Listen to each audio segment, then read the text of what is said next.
Hi everybody and welcome to Heel Heat. My name is George Coles and on this episode we're going to do It Came From the Network. Topic of this It Came From the Network, WWF Royal Rumble 1994. This one comes to us as a suggestion from our friend Ryan Hadley. Thank you very much Ryan for your suggestion. Stay tuned for WrestleMania 2000. Thinking I want to do that more around WrestleMania season.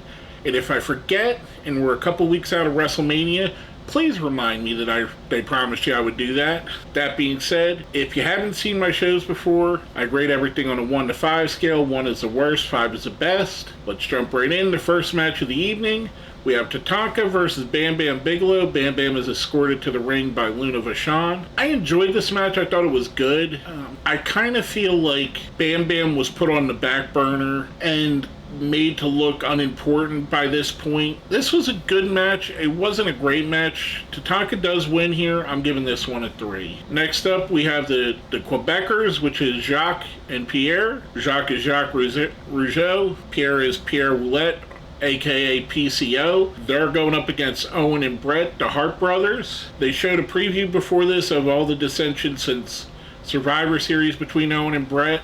Quebecers are managed by Johnny Polo, who would go on to be Raven. That's another cool thing here. This was a really well-worked match, psychology-wise. I may have took some points off if they didn't put the highlight package before this, because even if I didn't know this story, and I do know this story, anyone that was a wrestling fan at this time knows this story. They gave you all the information you need to know why what happened during this match happened. The Quebecers isolate Brett. Brett gets the upper hand, but his knee is too damaged that he ends up getting the match called due to injury. Owen is visually frustrated after the match. Basically, this is the culmination of the Owen Hart heel turn.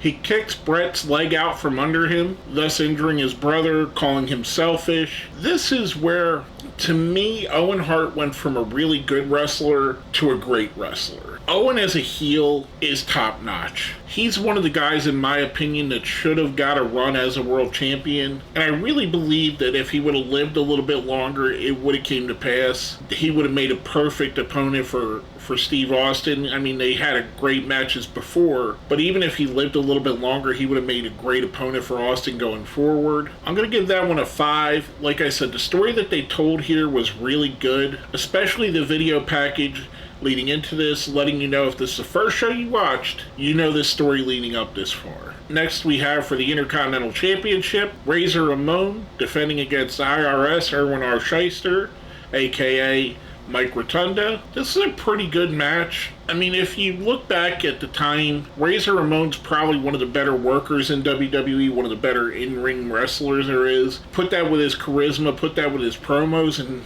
he was top of the food chain there. This one was really fun. We get down towards the end of it. Shawn Michaels comes out with his Intercontinental Championship. At the time, they were both claiming to be the real Intercontinental Champion. Hits Razor in the back of the head with it. IRS gets a pin over him. And then a second referee comes out. They restart the match. Razor picks up the win there. Just a kind of old school thing that you don't really see too much of nowadays. I thought this was fun. Both guys I thought were awesome here. I'm giving this one a 4.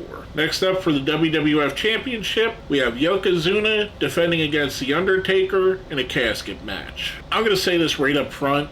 I'm the president of the Yokozuna fan club. I love Yokozuna. I love The Undertaker. Everybody loves The Undertaker. This match got to a point where the gimmick and the goofiness, to me, just didn't work for me. This is the kind of thing that drove away a lot of wrestling fans at this time frame. The kids like myself that grew up in the rock and wrestling Hulk Hogan era, that were getting a little bit older. 94, I would have been 17. We didn't want to see this cartoon stuff anymore. We wanted to see more realism. And we're just about 2 years out from the NWO, just about a year out from ECW really starting to gain traction. And it was stuff like this that really created that void that made stuff like WCW, that made ECW so important, because you have on this television, it gets really hokey, and I'll get into it here. Towards the end of the match, we have 8 more wrestlers come out.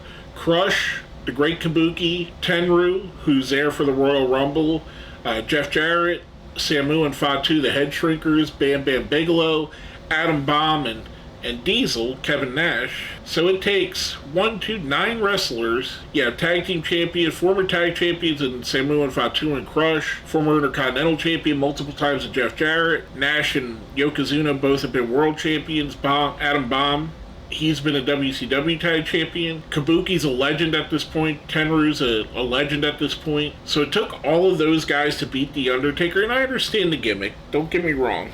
But it was the way it was done was just hokey, especially with them tipping the urn over and green smoke coming out, and then green smoke coming out of the casket, and the little promo with The Undertaker and him going up to heaven. Yoko does pick up the win here, by the way.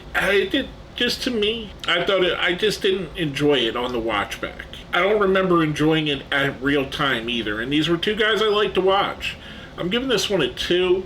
It wasn't totally unwatchable, but it wasn't great either. Next up, we roll into the Royal Rumble. I'm not going to mention every single person that was in here. Most of the people I just mentioned were in it.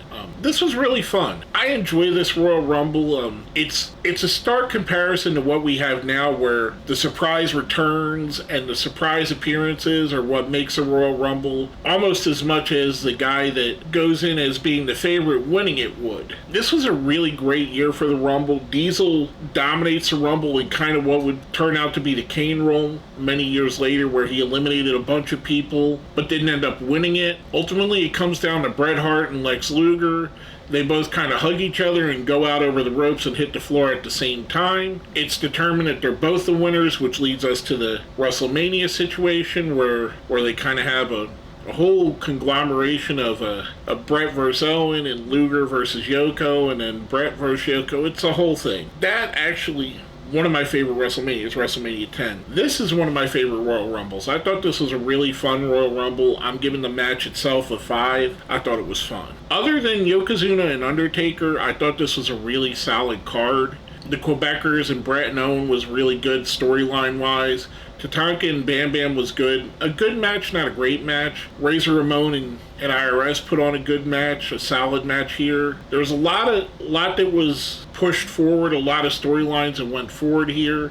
A lot of setup for WrestleMania. The Rumble itself was a real fun watch. They had I believe it was a 90-second countdown at this one, and they mentioned it that they shortened it from 2 minutes, which made it kind of breeze by a bit. It was a really fun watch. I rather enjoyed this. I'm giving overall the card, I'm giving it a 4. The Taker and Yoko match really does pull it down a bit, but other than that, it was a really good show.